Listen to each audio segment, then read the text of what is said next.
Hey guys. Yay, we got 100 subs. And to celebrate this, we wanted to make a tier list for the Uprising Growth to Nationals meta. What do you think, Jimmy? Is this really going to be a celebration? People are going to get angry. Hmm? People always get angry at tier lists. Yeah, it's funny. Anyway, thanks you guys for subbing. Thanks you guys for enjoying the content. Hopefully we can get some more high effort content in as well. But first of all, let's just go into the tier list. So we basically have our tier list in a way that like our S tier in this tier list will be the decks to beat. Then we have competitive kind of decks and decks that are like viable. And below that we have like garbage. So first of all, our decks to beat will be Prism, Oldhim, Vi, and Briar. Yeah, want to talk about Prism? Sure. Prism is a bit of a tricky one, I think. Prism is a deck to beat now that, well, basically Chain and Starve are gone, which are big enemies for her, right? Mm-hmm. But you cannot actually say that she's always the deck to pick because she has a lot of natural enemies still remaining and upcoming with Vi. Yeah. Of course, the older matchup is kind of free for you, as well as the Bravo matchup, which it has always been.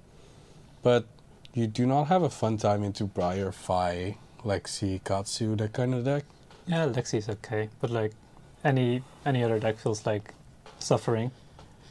I think Prism is never an easy deck to pick, just because like all of the bad matchups you can face, and some like piloting kinds of things do make you a little bit favored sometimes, or less unfavored. But definitely not an easy meta to play into. But it's always a deck to beat, right? Like you can't just play Oldhim because like Prism exists. Yeah. And that brings us to Oldhim, I guess. Oldhim is, I think, a bit of the opposite. He actually has a lot of good matchups, Mm-hmm. at least in the decks that we would consider competitive or higher. Yeah. Vi matchup, I think, I haven't tested it, but it sounds awful. I tested it. It was massive depression. Nice, very good. Yeah. The Lexi matchup you should be able to grind out. Katsu you should be able to grind out. Dorinthea, depends on what kind of defense reactions you're running, but maybe tricky, but I think you can also grind her out. You can play turn Timbers. If you have enough defense reactions, you basically win, I think. It's better than playing unmovables, and she already hated playing against unmovables, so... Yep. Then there's Bravo, which might be a bit interesting, as he could throw big dominate attacks at you, which may force you to bleed some damage. Yeah, and his hammer is bigger. And he has a big hammer, which you could theoretically also play. But yeah, theoretically, but like you don't want to. Generally isn't really being played because of like ice cards not being 3-cost and stuff. So. And Briar... I think Briar's a skill matchup. Yeah. I think that matchup can go either way. Mm-hmm. Either you could grind them out, but they can also go over the top to channel Mouth Heroic. If you give them frostbites at the wrong times, sometimes you even extend their channel Mouth Heroic turns. Yeah. So that's a bit tricky. And then there's Viserai, I guess. Would Viserai be a problem? I think you can just block his on hits, block a lot of the arcane, and you bleed something, but he's not always going to have the greatest hand. Yeah. And I think from the newer decks, like Iyslander is like, yeah, you just stall them out and at some point you win. Dromai isn't that easy, I think. Dromai could be tough for Oldhim. Dromai could be tough. Maybe it depends on how many Phantasm blocks you have, but in theory it's really annoying to clear all the dragons. The same as it is clearing the auras and the spectral shields. Yeah, you're kind of lacking like evasive damage to push through wall clearing dragons. So I think it's going to be a really hard matchup, but like I don't think Dromai is that great. So But yeah, I think if you're looking at decks to beat, maybe you would consider Oldhim to be the deck to beat, as it has so many good matchups, but of course, one terrible one. yeah. So like I think in general, if you want to reach top 8, I think Oldhim is a great pick because it has like matchups all over the board that are like good for him. It's just Prism. Yeah, but if you do face Prism, you should probably be prepared to take like a 10%, 5% win rate. Mm-hmm. It's match. basically an instant loss. So it's kind of feels bad if you're like if you're in the finals and face a Prism, right? So I personally wouldn't pick Oldhim to Road to Nationals, for example, because of that. Because like instant losing feels bad, and I always go for the win. Actually, Road to Nationals, there's an argument to play it in Road to Nationals because top 4 qualifies, right? That's true. Have you also seen the new cold foil? Do you have like the new cold foil treatment? So the hero is shiny? Pretty. So if your goal is the top 8, which is a viable goal, then it might be a good pick for you. Yep. But it's not that secret, this knowledge. Yeah. So people will know that Prism is a good matchup into Oldhim, and they may or may not choose to play Prism just to farm Oldhim. Yeah, exactly. Then we have one of the new kids on the block, Fi. I think you've played a lot more Fi than I did, but to me it looks like perhaps the premier aggro deck. Really fast.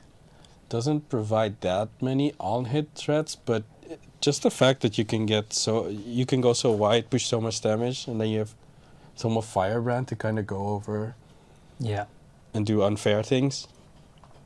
So I think when I place Fi in this tier, I kind of think of the list that I've been running, right? So there's some other lists that do like run the 2-cost engulfing flame, engulfing flame wave, and like mounting anger and stuff. I think mounting anger can fit in my list as well, to be honest. But I'm talking about the Stubby Hammers, Art of War, Spreading Flames kind of list with Tome of Firebrand as well. It's super easy to play. It's super straightforward. It's basically like Redline Briar, except it doesn't block as well. You just keep pushing damage through and like getting some insane combat chains that, just overwhelm your opponent. It basically auto wins against Prism, I think. And it outspeeds most aggro decks. There's some tricky matchups like Lexi and Katsu and Briar. I think it generally outspeeds Briar, but maybe if they block properly, they should be good enough. And then for an aggro deck, depending on what equipment you choose, you also have a lot of block. You can play Flamescale Furnace, it's 3 block. Yeah. You can play, you probably want to play Mask of Momentum. Could play Pouncing Links. So you don't have access to Skullcap, but then on your gloves you could play Shuko if you want to. But I think the ceiling on Stubby Hammer is really, really high. Yeah. So if you're not playing into an ice matchup, you probably want to play that just because you can be faster than they are. Yeah, you pretty much always race with Stubbies And then into any matchup that's not ice. You just lose a little bit to ice. Your boots are Snapdragon? Snapdragons or because you can't really use for the 1 block. Can't really use Breeze except for the block. Or like the Arcane Barrier boots that just came out, the flippers. Well, it depends. Could do that, depending on the matchup, of course. It's better than just running Nordrun. Yeah, and the good part about this deck is that even if you play like the complete budget deck with like Lynx, Fest of the First Fist, Subby Hammers, like displayed on Ellen Loop's YouTube channel, it's still like super strong. So definitely a good deck to recommend for beginning players, like newer players. Easy, yeah, you can get some easy wins here, basically. Against more experienced players, maybe you'll drop some games, but yeah, never block, just go face. But there's also the fact that the ice heroes are with 3 now. So, like we mentioned before, Oldhim is not good for you. Mm-hmm. They can give you frostbite, they can ice react, so you have a 4 or 3 hand. And then Lexi, I don't know, in the games that we played, Lexi versus Vi just completely felt like whoever has momentum keeps momentum. Yeah. And then it ends that way. But Lexi could be a scary thought for Vi as well. Mm-hmm. Iyslander we haven't tested yet, somehow. So that could be interesting. I think... I'm not sure, actually. Ice could be scary. I don't know. Anything ice is scary.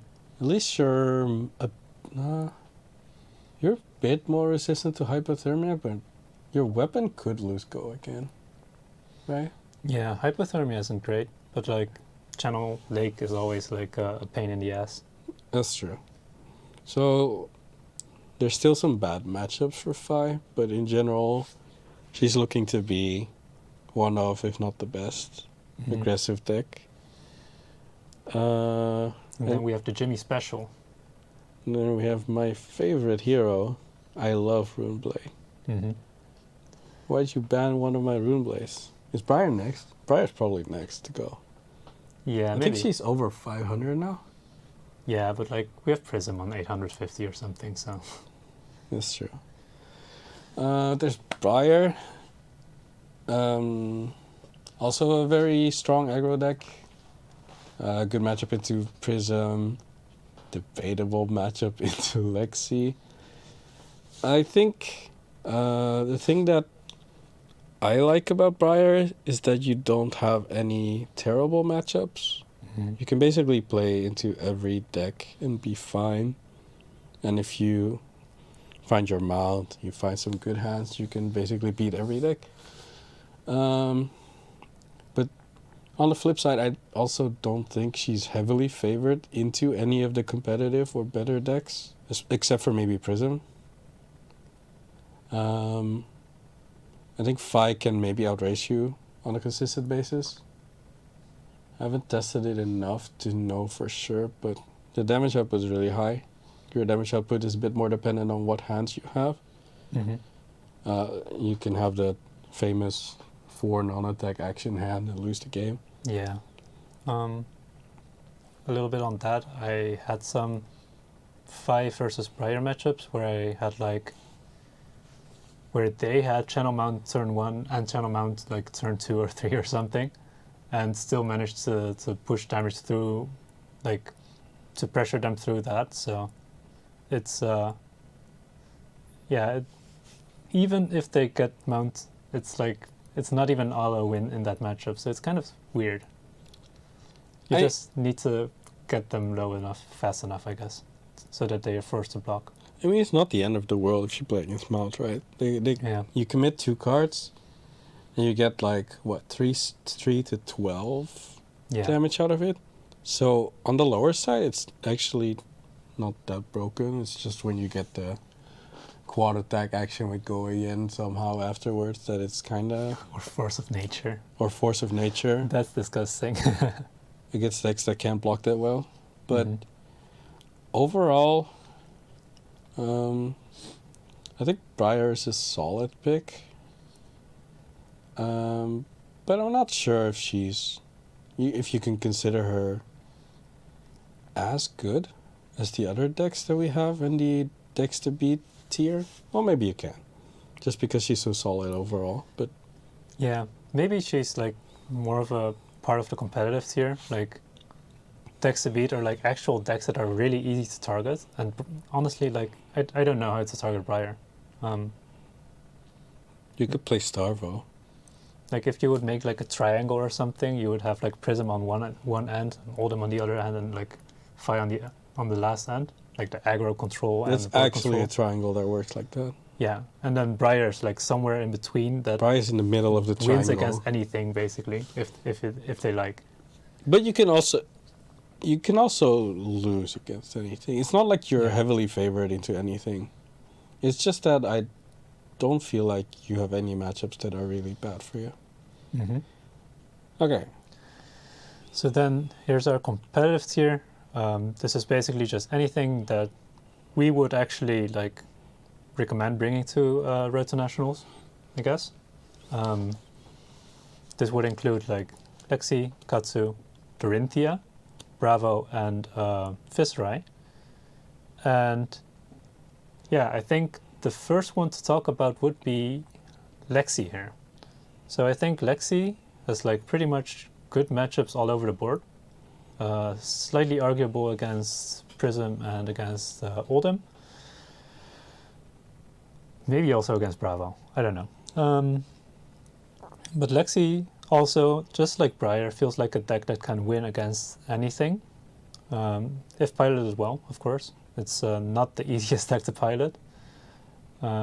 With Lexi, I'm kind of thinking of like either a more ice-heavy kind of deck or like a kind of similar deck to the Yuki Lee Bender list that topped in, or that she played in Pro Tour. With the new additions, of course, of like Arctic Incarceration and maybe Hypothermia, stuff like that. And I feel like if you tech towards Prism and tech towards Oldhim a little bit, you can also win those matchups. So Lexi feels like a very flexible toolbox that can basically win against anything. Anything else that we should mention about that? Maybe we should put her in a comparable tier to Briar then. But I'm not sure. Yeah. I think one weakness Lexi has is that she has 0 armor block. Yeah. She's not the greatest at blocking. So, which hurts you a bit against on-hit effects, such as Lexi herself, or Katsu, or Force of Nature Briar. Yeah. I think Lexi is very similar as Briar as well because of like the brick chances that you have. Because sometimes you just don't draw arrows for whatever reason, or like you don't draw ice for whatever reason while your hand is full of disruption. Like you play Art of War and then you draw 0 arrows. Yeah, that's... Or you play 3 of a kind. 3 of a kind and somehow draw 0 arrows, yeah, stuff like that. It's really upsetting. Same for Briar when you draw like full non-attack hands. Or when you have a mountain hand and no blue earth cards. Stuff like that. Some parts feel like kind of terrible when it happens, but overall, like, you should be able to keep up a good win rate just by playing it. You just have like, I don't know, 10% field chance or whatever. 10% field chance, Jimmy. Sonata. Isn't it like 100% field chance? Yeah. Okay. Katsu. Katsu, I started testing recently and I actually really like it in this current format. It's a really fun game against Fi because Fi hates to block. So once you do like a surging, whelming kind of line, either they try to race you and take like 25 damage and then deal like 30 damage back. Yeah. Or they try to block and they're terrible at blocking. So it's a very fun matchup. I think I have a video online, so if you want to check that out, that's cool. And I also do I have a video scheduled for this? Also managed to win against Oldhim, but that was like an aggressive Oldhim, so maybe a fatigue Oldhim would have better chances against Katsu. I think Katsu has good matchups against Prism, if piloted well. Big if. And yeah, I feel like he doesn't care that much about getting like disrupted with ice and stuff, because the amount of blues that you have and like you shuffle them back into your deck sometimes, it matters. So yeah. I think as opposed to Fi and Briar, Katsu also has these natural on-hit threats in all his combo lines. Like everything's an on-hit. Surging Strike is technically not an on-hit effect, but are you gonna let them draw Whelming Gust Wave? I mean, Surge Whelming Gust Wave? Yeah. And after that, are you gonna let them hit Whelming Gust Wave? And then there's all these combat tricks like Ancestral Empowerment, the Breaking Skills if you want to play them. Mm-hmm. Although you might play Shuko. Nah. Maybe. Yeah. But there's a lot of tricks. You can have a lot more on-hit effects than some of the other aggro decks. So you're kind of forced to block Katsu at some point. Mhm. Unless you want to take the full combo, which you probably don't. Yeah. Katsu is like, it's kind of like a deck that forces you into like this mid-range game plan where you just at least lose 2 cards to block, and then need to play out like 2-card hands constantly, or like 3-card hands, whatever. And a lot of decks are just not geared to do that, right? Stuff like Fi, like what is Fi going to do with 2 cards? Lexi also doesn't like playing with 2 cards. Prism is okay. Some decks are fine with it, but some decks are like, really really weak. And for example, the addition of Double Strike in Uprising helped a lot with Katsu, because like you could do like double strike, or double strike, hit the first one, find a Whelming, double strike again, pitch for Surging Strike, threatening the mask, and then Whelming out of your banish, threatening another draw. And that basically forces your entire hand if you're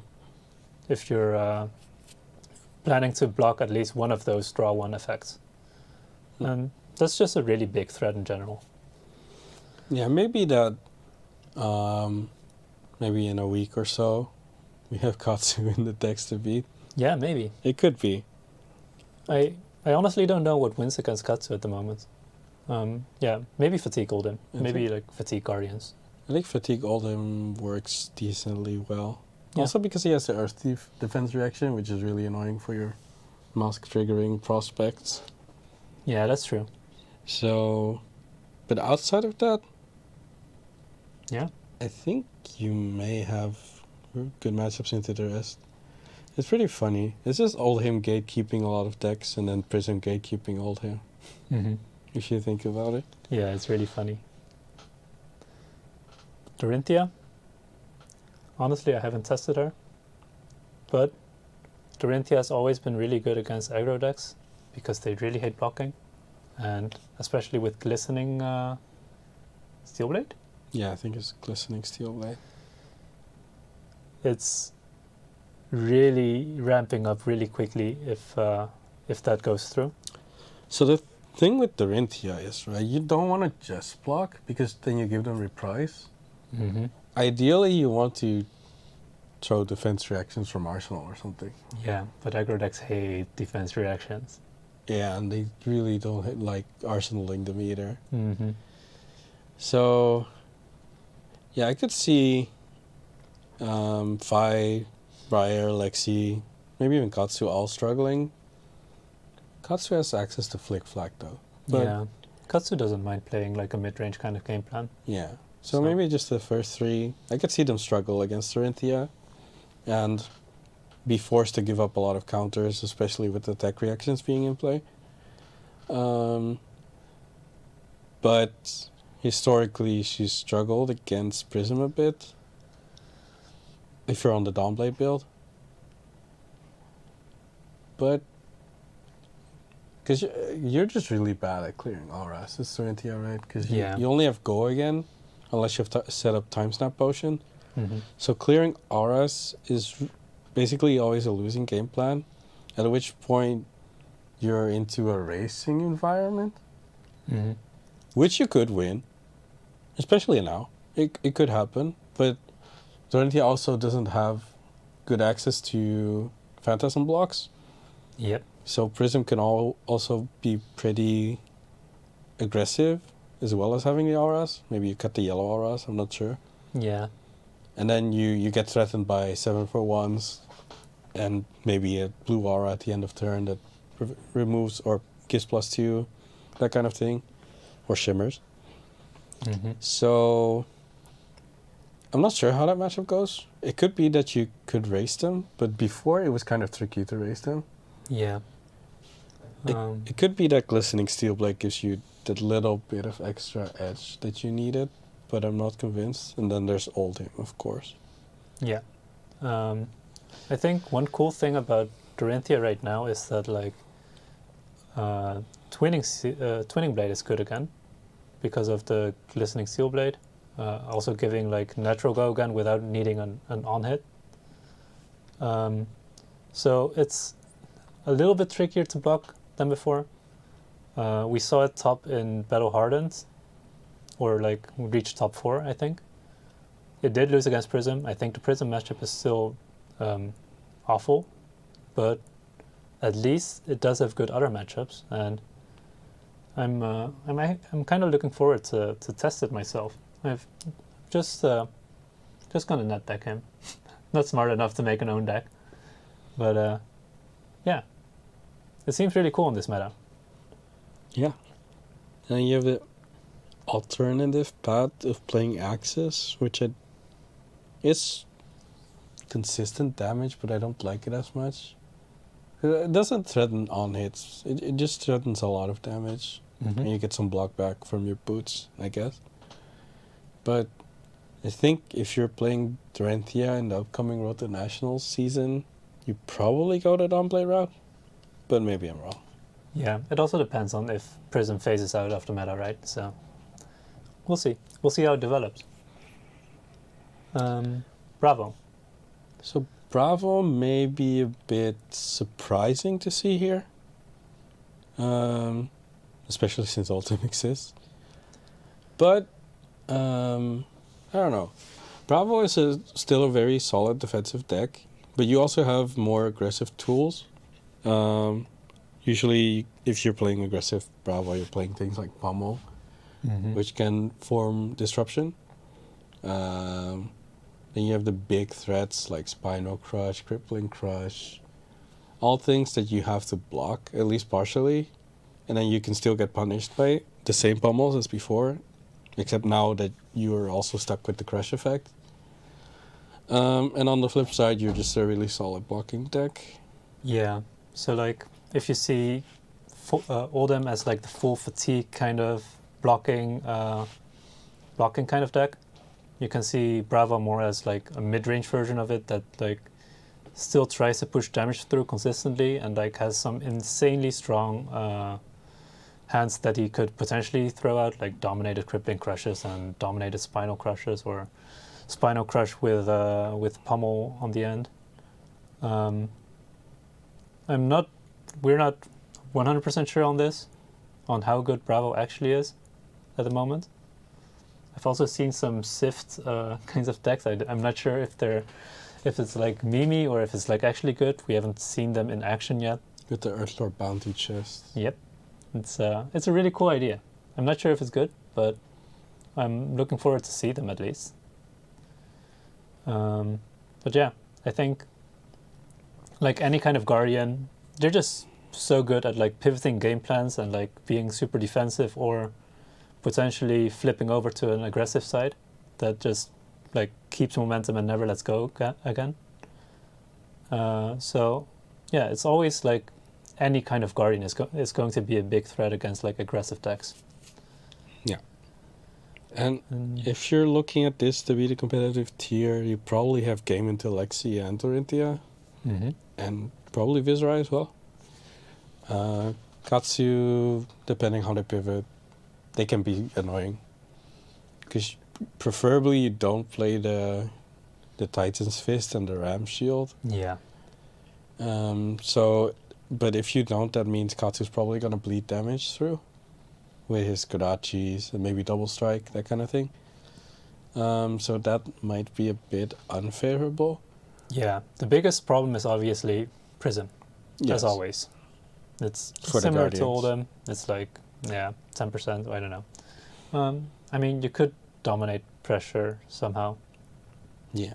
But it depends on how Prism draws, right? If they overwhelm you with auras, if they happen to have D-Reacts for your dominated attacks, at least Unmovable is going to be phasing out after Starvo left, so that's an upside. But yeah, not completely convinced. And then maybe there's a chance that you have a decent to good match into Oldhim. Yeah, because your hammer's bigger. Yeah, and he wants to throw a lot of cards at you to defend, but you could give dominate. Mm-hmm. Not entirely sure about that, but Yeah. it could be good. Depends on the amount of DRX, right? So it's tough to say. Then we have Viserai to finish it off Viserai. with. And honestly, we're both not completely sure about Viserai. We know it's strong into Prism because aggro decks are always strong against Prism. Yeah. But does it actually win against stuff like Fi, Briar, Lexi, if like for the more aggressive kinds of matchups? I'm not sure.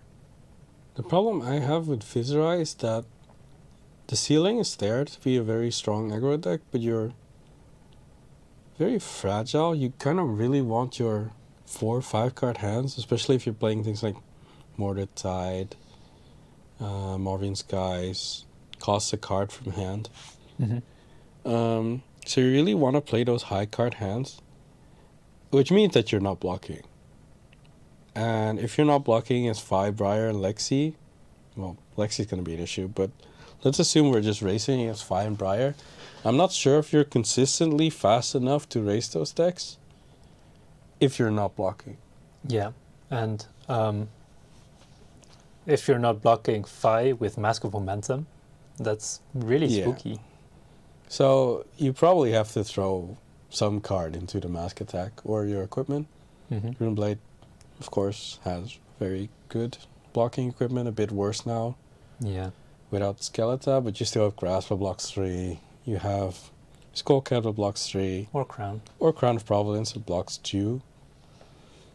But yeah, the fact that you're really, really dependent on big card hands and that you're not that as consistent as Fi, I believe, is what would make me put this lower than those decks. Yeah. Than the other aggro decks. Mm-hmm. But who knows? Maybe people will surprise us with like Marvin Sky drawn from a different dimension. Dark dimension? I don't remember what it called. Drawn. Something drawn. Drawn something, the dark dimension. Drawn 2? It's Draw 2 one. or buy. I'm not sure actually. Anyway. But the one thing that the thing that draws a card and gets Yeah. cheaper if you have Rune Chance. There's always a lot of like free value that you get from the hero power, of course. Like free damage is always good. It's evasive damage because it's arcane. It could be good. Yeah. And The ceiling is really, really high if you have Mortar Tide turns. yeah, so that's why we put it in competitive and not in the viable tier, because we think the ceiling exists. We're just not smart enough to figure it out yet. No, I just want to play Briar. Yeah, true. Why play Viserai when you can play Briar? Exactly. And then we have our last tier, which is the viable tier.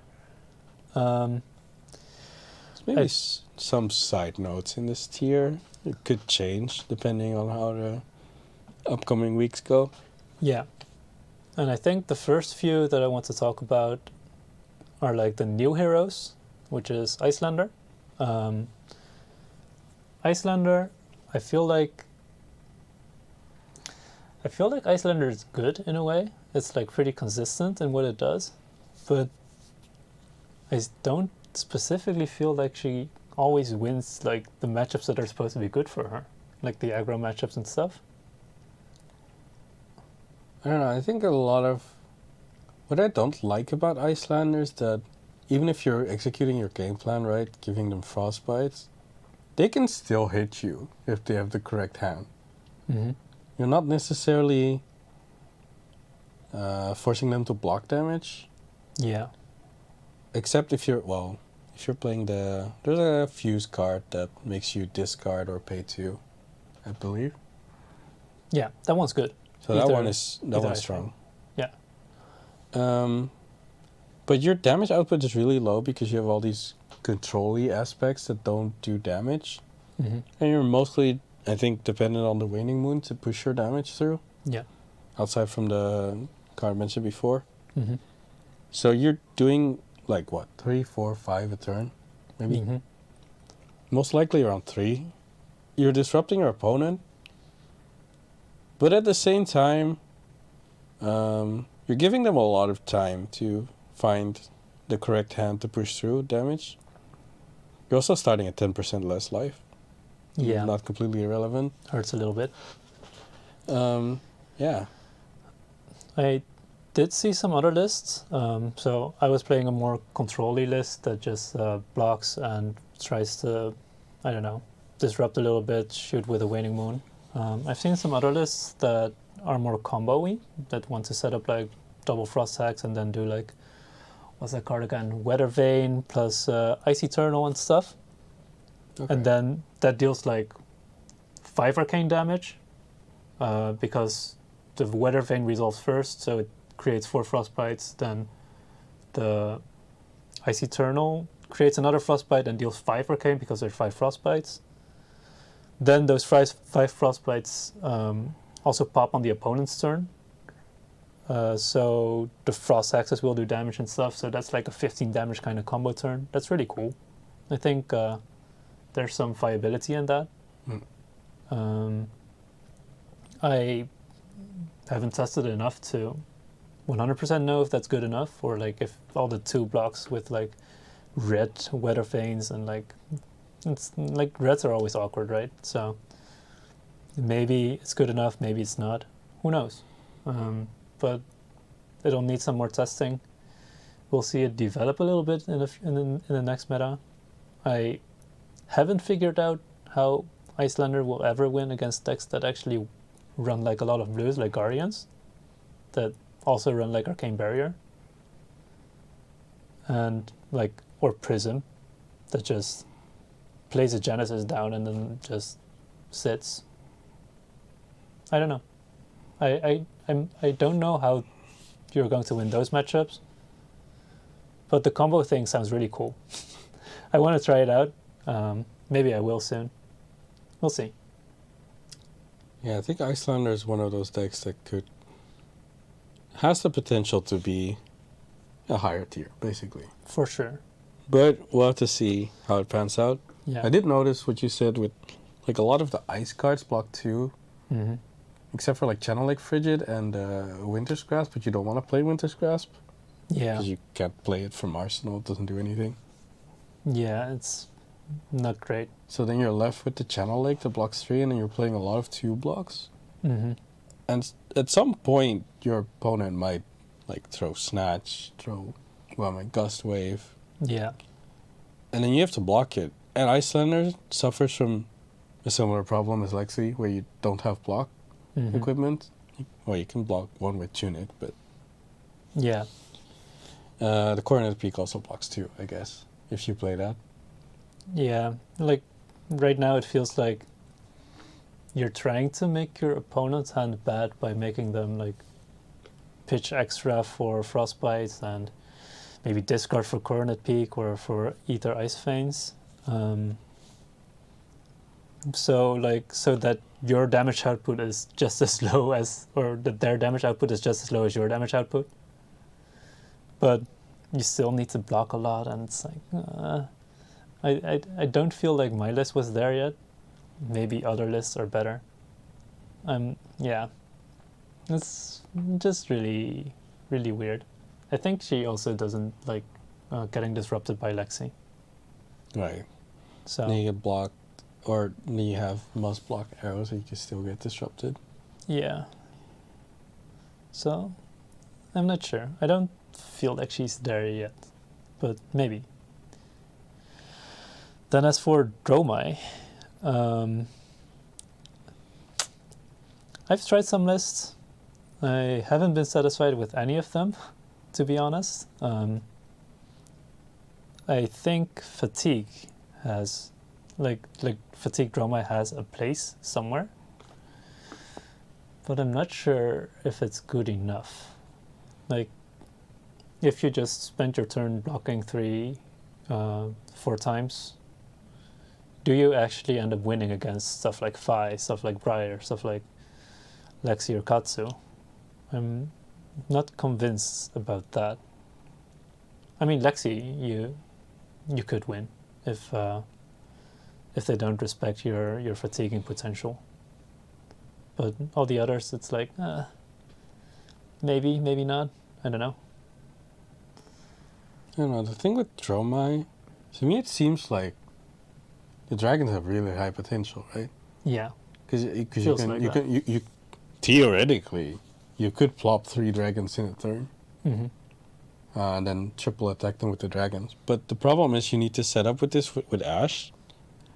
So you need the Ash to do this. Yeah. Which you also need to set up at some point. If you're not, and if you're blocking, you're probably not generating Ash. Yeah, unless you need like playing exactly 4 or something, and you can pitch the footsteps, stuff like that. Yeah. But you need the Ash, then you need the dragons, and then you could get somewhere. But I think in reality, a lot of times you just get out aggroed. Yeah.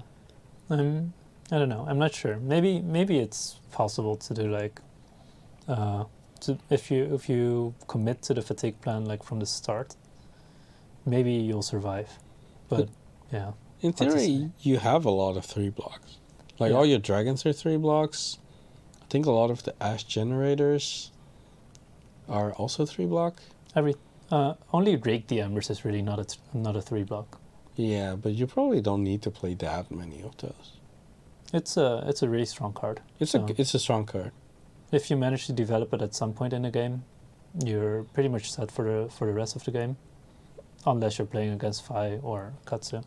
Yeah, but then I would think you would only play the red one, right? I've seen some yellows. I've seen some yellows, because sometimes you don't have enough Ash to transform into like 3. That's true. I just thought the red was nice because it also enables you go again on the dragons. But yeah, it could be. But yeah, overall, I think I also saw you play like the belittle Dromai thing. That looked really cool. But it was cool. It just doesn't do enough damage. Yeah. If you play against aggro, you lose because it doesn't do enough damage. And if you play against control, I don't know. I feel like control is already a winning matchup in general. But Dromai right now, to me, feels like Prism, but less broken. If you know what I say. Prism, but fair. Yeah, it's like a fair Prism. And yeah, I think there's a place. Like, because she has better blocks than Prism, right? But dragons are fragile. I don't know. Maybe. Also, a weakness of Dromai is that your dragons can get farmed by on-hit effect. Yeah, that feels bad. You can get farmed by like Snatch, Endless Arrow. Mask of If you get farmed by Endless Arrow, you're actually really sad. Yeah, because like Lexi can loop her Endless Arrow like into her arsenal every turn again. So at that point, you just don't develop dragons anymore. But the entire game plan against Lexi is just running her out of arrows anyway. You don't really develop dragons much unless you want them to waste an arrow on the dragon, right? Yeah. I don't know, I feel like there's something there. The dragons are strong. I mean, you have Caloria's basically Snatch on the dragon that has Go Again. So there's definitely something there, I think. But needs some optimization still.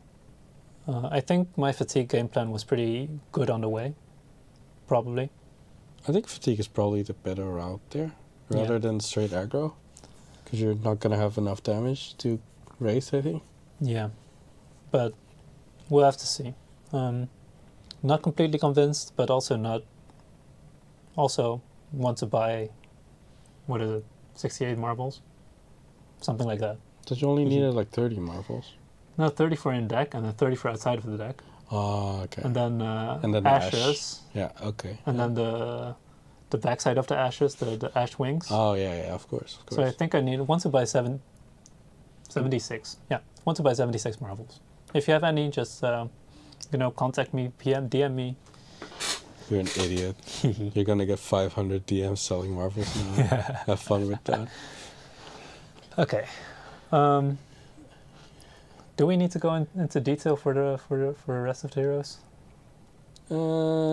Maybe might as well. I think we could. I think we should. So let's start with the honorary draconic hero. Kano. He's The Drakai? Drakai. But he's not Drakai. He's also. I feel like you missed something here, Ella says. Where's the Where's Kano draconic star of the Kano? Oh, Kano starved the show. Yeah. What the hell would that do? Arcane's unpreventable if you reveal 3 of these. Just increase the arcane damage by 1 every turn on the hero power. That's pretty busted, to be honest. Mm-hmm. Why is Kano down here? Because we saw him at the Pro Tour take multiple top 8s, right? I went 1-5 with him. He sucks. It's not the sole reason he's in this tier, by the way, but technically true. But yeah, Kano. I think Kano always, well, not always. I think for the Pro Tour, Kano depended a bit on his surprise effect. Like, haha, I have Kano. Do you have Arcane Barrier? No? Okay, cool. Yeah. And then, of course, you can win against Arcane Barrier, but it gets harder. Now there's less reason to pick it. Yeah. And then in the new set, you have Oasis Respite. Yeah. And Oasis Respite says, nice wildfire you got there. Mm-hmm. It's like playing Steadfast, except everyone can play Steadfast now. Yeah, everyone has Steadfast actual now. depression. And since a lot of Kano's power currently is in the wildfire something ether combo, if you get your wildfire stopped or like -4'd, even a -4, it's enough to make you do like 10 damage in the rest of the turn. Yeah. If you use everything. And then this is probably you already using your Storm Striders, which break at that point.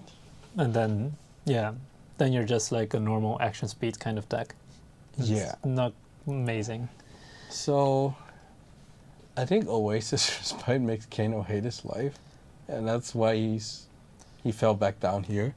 Yeah, but the one hope that Kano might have is like maybe because Prism is still in the meta, because Oldhim is still in the meta, because of Phi being in the meta, maybe people run out of sideboard slots and people stop running Arcane Barrier. I mean,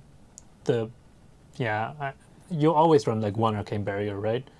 But if Iyslander doesn't become like a meta deck and Kano doesn't become a meta deck, there's no reason to play Arcane Barrier anymore, and also no reason to play Oasis Respite anymore. So maybe he can come back. And then you'll have the same logic as why it was good at the Pro Tour. Yeah, because at the Pro Tour, everyone had like a heavy sideboard just to be able to contest with Prism, Chain, and Starvo. Which is reasonable. Yeah, it's especially in the Pro Tour. It's like you want a concentrated sideboard, especially against those matchups, because everyone will take that if they have access to it. So maybe we'll see him back again at Pro Tour too. Who knows? I'm gonna play 1 Oasis Respite in my sideboard. Just one. Just one. Keep it in your arsenal. Just draw it. Just draw it every game. You don't need anything else. Yeah. Then who else do we have? So we have Dash. Personally, I think Dash would be an insanely good hero if Guardian didn't exist. And you're talking about like the item develop build of Dash, right? Not the aggro version? Yeah. So I'm talking about the control / mid-range Dash, where you can set up items and then you outvalue them because your blues hit for split damage. Yeah. And you can develop your resources through turns because you can load your items. But the problem is that the Ram Shield exists, and the Ram Shield is not unbeatable. It just makes your life a lot harder. Aside from that, she's really solid at blocking. I mean, we used to see Dash builds that literally played 3 Sync, 3 Fade, 3 Immovable, a lot of items, just so you would survive the early game, build up your items, And then pew pew pew pew pew pew pew. And then eventually shoot them, right? Yeah. The fact that Oldhim will probably be very prevalent is what keeps me from saying that Dash is very, very competitive. Mm-hmm. But I do believe Dash could be a good deck against most other decks. I also think that last format, Dash was a pretty good deck to pick because she likes running blues, so running a movable was a good, was like, she already ran a movable, right? And every deck suddenly needed to run a movables for against Starvo. Yeah. So she had a really good place there, like not amazing, but a pretty good one. And now that Starvo isn't really a thing, I'm not completely sure. She still has a place, I think. And she can still, like, there's like the Arsenal Pass build. It pivots between like an aggro kind of deck and a control kind of deck with items. So I think there might be something there. It's just always kind of hard to say. And she's similar to the Guardians in that she plays a lot of blue, so she's less affected by all the ice that you could expect. Mm-hmm. Yeah, I'm not sure. Maybe if you figure out how to beat Oldhim. I mean, eventually you can beat Oldhim if you get all your items. Yeah. Because then the shields make your shots less effective, but they still hurt. Mm-hmm. If you set up 2 plasmas, your shots hit for 4. At this point, they have to start committing cards if you have more than 1 shot. Because, well, they have to block with a card. They can't just do Crown, Shield, Earth React, and not lose any cards, so they can't be fatigued. Mm-hmm. But if you shoot them twice for 4, then they have to start committing cards. And then eventually you win this fatigue race. Probably. I think. Maybe. Yeah. Maybe. But the problem is The maybe. that Oldhim starts hitting you for 4 from turn 1. Yeah, and you bleed cards and stuff like that. It's, yeah, maybe. It's a big maybe. Yeah. It's, I mean, against the rest of the meta, Probably not the worst against Prism, honestly. I feel like, I don't know why, but I just have like a really good win rate against dashes as Prism, but I don't feel like I should have. I feel like Dash is not bad into Prism. It should be good with high octane and like killing auras and stuff, right? And you can play random phantasm blocks if you don't care. You also have a lot of phantasm blocks. You're good at clearing auras. You're like one of the, well, not the best deck, because you have Katsu with his Kudachi, but one of the best decks at bleeding damage and then shooting your aura to clear it. And then there's the high octane. Mm-hmm. It feels like it should be good. I don't know. Haven't played good enough dashes, maybe? Who knows? Wanna play? I think I used to smash you on Prism with Dash. Yeah, but that's before the blue auras came out. That's true. But blue auras shouldn't be that much worse for you. I don't know. 2 per turn is more than 1 per turn, I guess. That's true, but you could... High octane. You can very consistently clear 1 per turn without losing too much, so... Yeah, you could even boost, so... go phase for a bit. That's weird. Yeah, I'm not sure. Maybe it's worse than I think it is. It could be. But aside from that, I wonder if you beat the other decks. I don't think you beat Briar. You could beat Lexi. Yeah, you could probably fatigue Lexi. Yeah, like pretty much every deck that has 3 blocks. Sad. I think you're also pretty okay against Katsu. Maybe a bit trickier now, but yeah, might be okay. Maybe. I'm not sure about Phi. Yeah. Phi. Tough. Phi is annoying because his damage is so split that you can't block it all with 3 blocks. So you gotta bleed against Phi. You win against 5? I'm not sure. Maybe if he runs out. I haven't run out of cards like at all with Fi somehow. Even though I feel like I should. But Dash also doesn't do anything to disrupt 5. Yeah. So you can always play the 5-card hands, and then you can always play Tome of Firebrand and go over. Yep. Spooky. You don't want to be in that position against Fi. Which is always a bit of the problem with control decks, right? They're very good at consistently blocking your 12 to 15, but above that they're bleeding like everyone else. What if Fi starts pitch stacking like 3 Tome of Firebrands in a row? Who knows? That would be kind of cool. Maybe you win. Maybe your opponent's like, why didn't you play Tome of Firebrand? I don't know. Who knows? And then you still win on first cycle anyway. Second cycle, lol. But yeah. I don't know. That's why she's in the fireball tier, right? We don't really know. Like, my general feeling about heroes, or this meta maybe, is that nothing is super terrible. Mm-hmm. Well, Fi's scary. I don't know. most things are not super terrible. Briar's also scary. It's not like they're unplayable. Katsu is also scary. But there's a lot of things that are good. Yeah, and that's why we don't have... I mean, we don't have anything in the garbage tier. That's true. Right? Moving on to Rhinar and Shadow Rhinar. Do we do them at once, or... Rhinar, Shadow Rhinar? Yeah, I guess. We don't have enough insight, I think, on either deck. Rhinar is like... The way we see Rhinar, probably, is like... You pitch stack a bunch of barraging beatdowns to bottom deck, and at some point you just come in with a big... What's it called? What's that big card called? Bloodrush Bellow turn? Yeah. Into barraging, and then unblockable damage, right? And in the early game you just hammer or club. Yeah.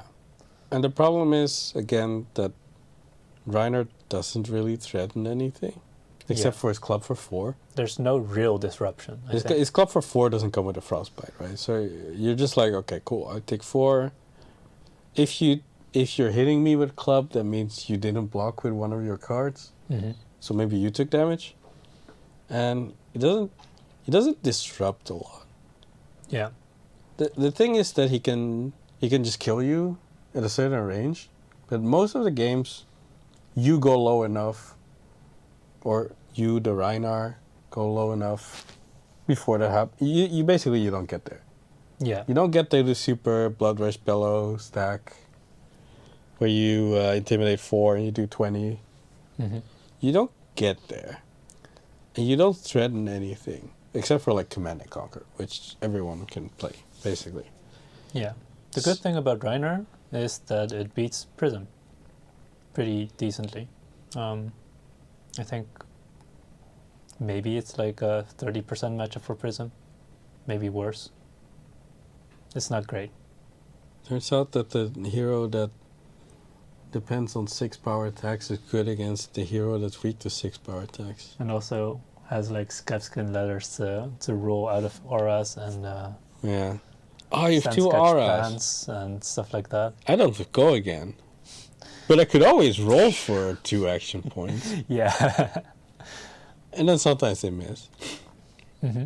So it wins there. It wins. Does it win against Oldhim? I don't know. Maybe it wins against Oldhim just by making an unblockable turn. But I'm not sure if it wins against aggro decks, so it's a little bit of a question mark for me. Maybe it does beat Oldhim.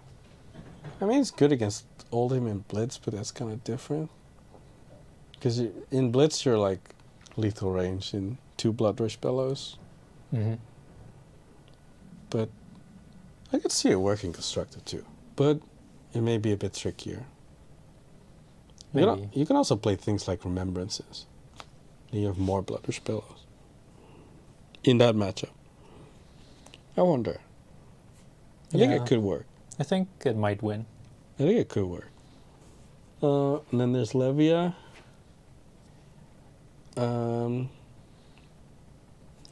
I don't know. Levia also always seems like a decent hero until she takes 10 from her blood dev. Yeah, but the problem is it's only decent. Yeah. It's like, And the problem is you die yeah, to 10 blood dev. it's like you deal, what do you deal? Like 12 damage in a turn or like 15? Like, I think it can On a get 4 pretty card hand? high. Yeah, something like that maybe. And then as a downside you die. And that's like the blood depth kind of build. And the other kind of build is like you play Rhinar but with shadow puppetry and what's the other? Carrion Husk, maybe? Yeah, the 6 block chest. And then in return you don't have Intimidate. Yeah, and I think, I mean, it works. You'll probably have to go to Manson's channel to actually see how Levia works against decks in the meta, because I honestly wouldn't know. I haven't seen it have success much, besides like on his channel, or like by him. So, yeah, not a lot of insight on my side. I think it wins against Prism, just like Rhinar, because of the same reasons. What's funny is that he has some attack actions that attack for 7 but don't have block value. So they can't block. Oh yeah, that's kind of funny. But you still have enough blocks anyway, so. Yeah, and like, I don't know, maybe they don't play it too much about that. Because like otherwise, their turn would end with them clearing an R hand and they take damage. That's also not the place you want to be in. Yeah. That really sucks. Yeah. I don't really know. Don't have a strong opinion on it. I think it can win. I think it can win, but I think decks that basically only offer raw damage but don't have exceptional amounts of damage are just whatever. They can win, can also lose. Would not recommend. Then on to Boltyn. So what do we think of with Boltyn? Do we think of like the Saber build or do we think of the Raiden build? I think you have to consider both. Both are viable options. Viable. But the aggro one really suffers against ice. Yep. You're already playing a mechanic where you're down a card because you have to charge. So you kind of want to play larger hands as well. You don't have to, but if you don't, you're playing like attack for 3 charge. Mm-hmm. Or attack for 4 charge. Attack for 3 could be Bolt of Courage that runs draw at least. But even if you draw, you still committed 2 cards. Now you get 1 card back, you did 3 damage, right? How do you get go then? You don't. Yeah. It's in that case, if you're not blocking. But and it's kind of a low pitch deck as well. You're trying to do a lot of things for free. If you're playing with Raiden, you want to pitch for Take Flight, maybe, or V, give go again, and swing with Raiden. So you're trying to play really low pitch. Like, you're playing lots of reds and yellows. You're basically not playing blues. Mm-hmm. And if you're not playing blues and you're against Oldhim or Lexi, you're gonna hate your life. Yeah, for sure. So there's that. But there are turns that have decent damage output. Like, you could play Take Flight, Battlefield Blitz, Raiden. It does decent damage. Yeah, it can do decent damage. It's a good amount. It's like 5, 7, 3. It's 15. Yeah. It's decent numbers. It's decent numbers. Just low threat, I think, is a problem. Yeah. Low on hit. Bolt of Courage is annoying. But not the end of the world if it doesn't have natural go again. So. And then you have the OTK build, or the Saber build. Which,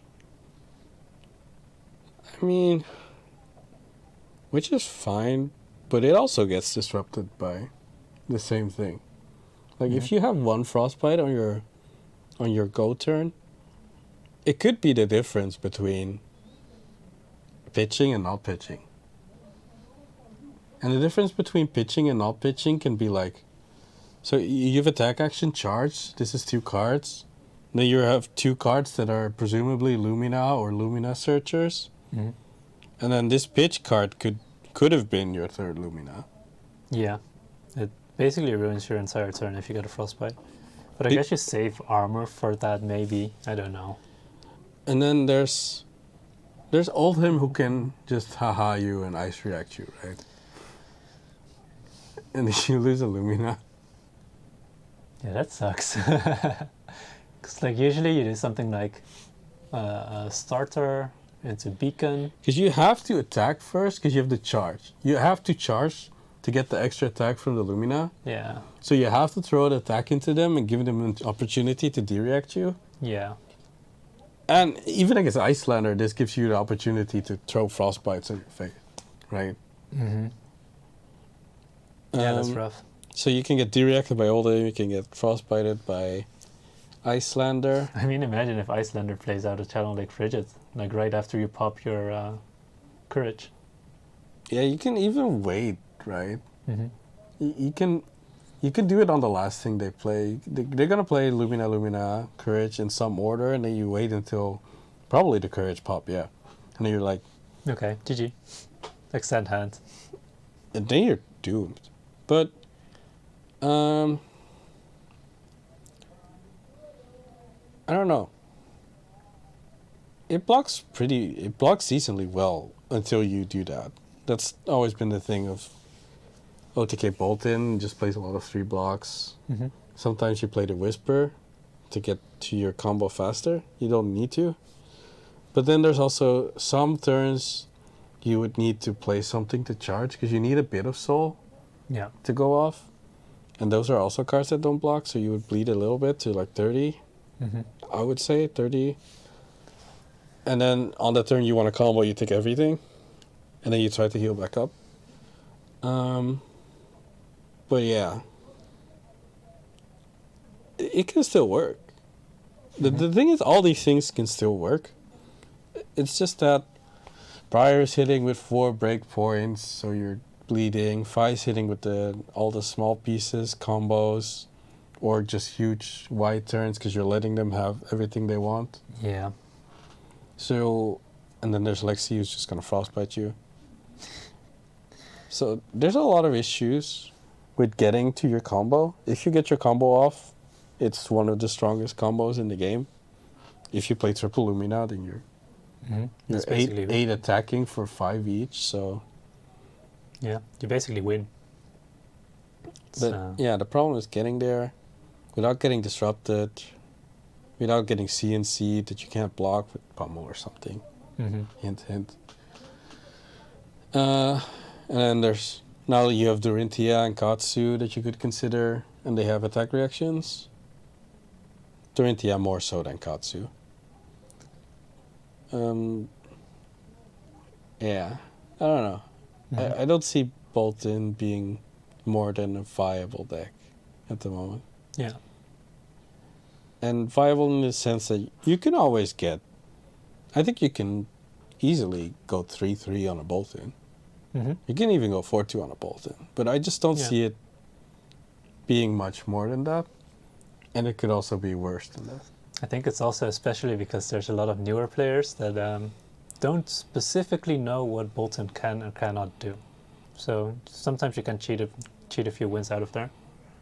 Yeah. It's a lot of, like, this game is very much about matchup knowledge, so... But yeah, I will give to Boltyn that the Raiden build has very consistent damage output. yeah, it's a lot of damage. And And you can win that way. It's not impossible. yeah, It's just not... It doesn't do any unfair amounts of damage. yeah. And I think a lot of the decks that we put in competitive or decks to beat, except for the control decks, they can do like unfair amounts of damage. I think even the control decks can deal unfair amount of damage. I mean, we all hate Okanald's Fuse, Yeah. so... So, yeah. And then we have Azalea. I think Azalea is broken. I lost to Azalea at the Pro Quest, playing Chain, which was supposed to be one of the top 2 decks in the format, right? Did you ever win against Azalea's Chain? No. The Chain's rotated out now. Unlucky Azalea.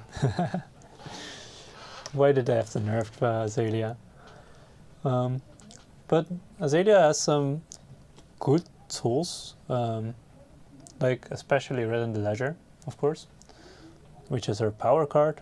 She can loop it a little bit with Memorial Ground if that's what you like playing. I don't really know about the other builds. The build you lost against was like a Boltyn shot with Razor Reflex kind of build, right? Yeah, and Dreadbore. And Dreadbore. So it makes for a couple of very interesting matchups, because Dreadbore makes it so that the control matchups are suddenly favored if they don't expect Dreadbore. You have Disruption, you have dominated arrows. Yeah, you have dominate big arrows that have a lot of on-hit effects, varying on what you need. So you can always take games, but it's going to be a challenge. Right. I mean, you could always play Fatigue Azalea. Nobody Yeah. expects it. You can play 9 defense reactions. Who sees that coming? Not me. I mean, the good thing about Azalea is that it's like a mid-range kind of deck, right? You only really need like 1 arrow to hit every turn. Right.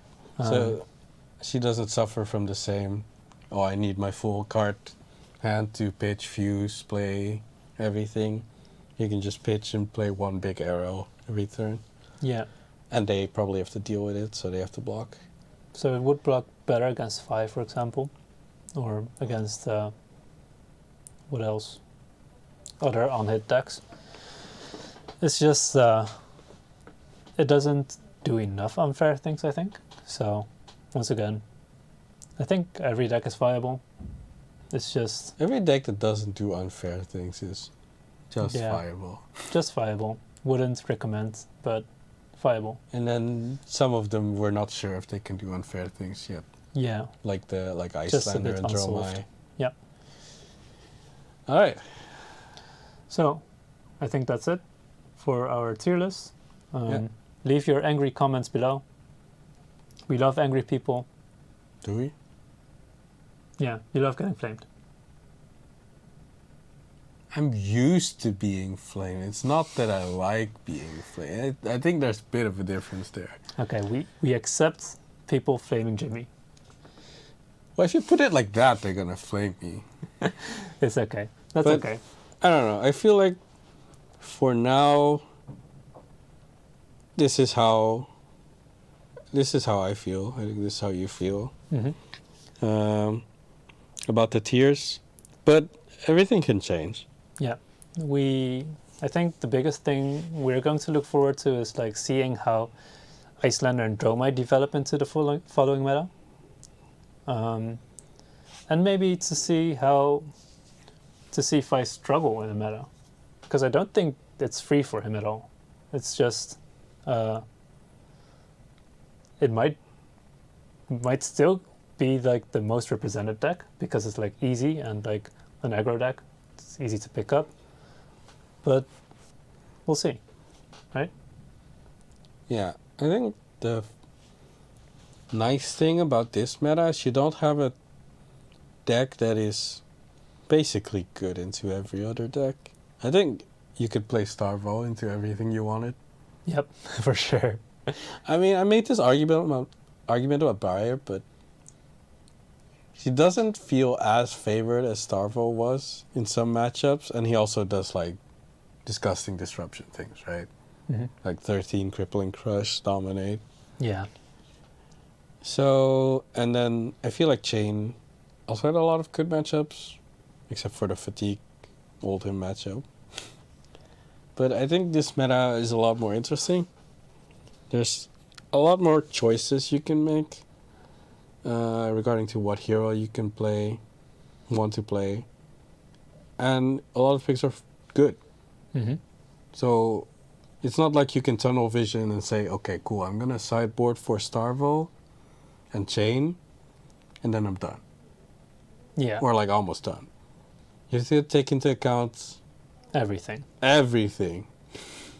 Which is always scary for sideboarding. I mean, you don't have to, but then you have to accept the fact that You make sacrifices. I might get fatigued by Oldhim.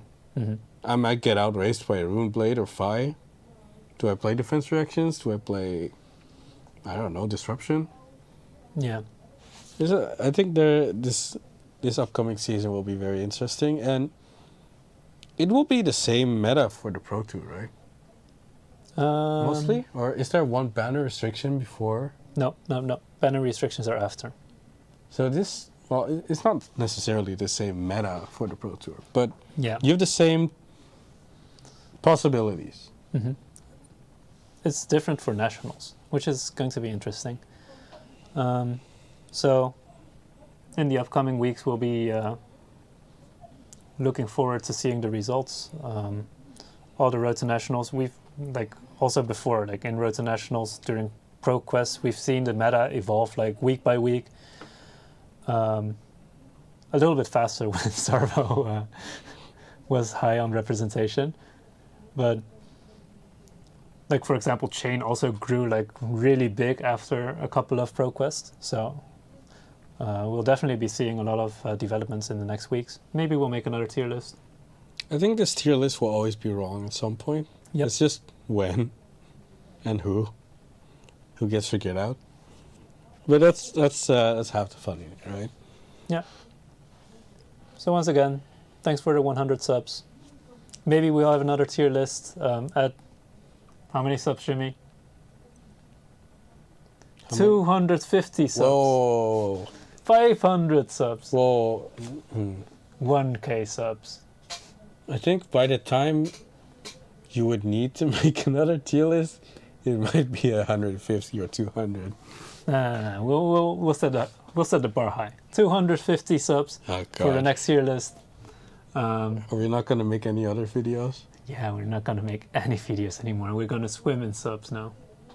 I don't think that's true.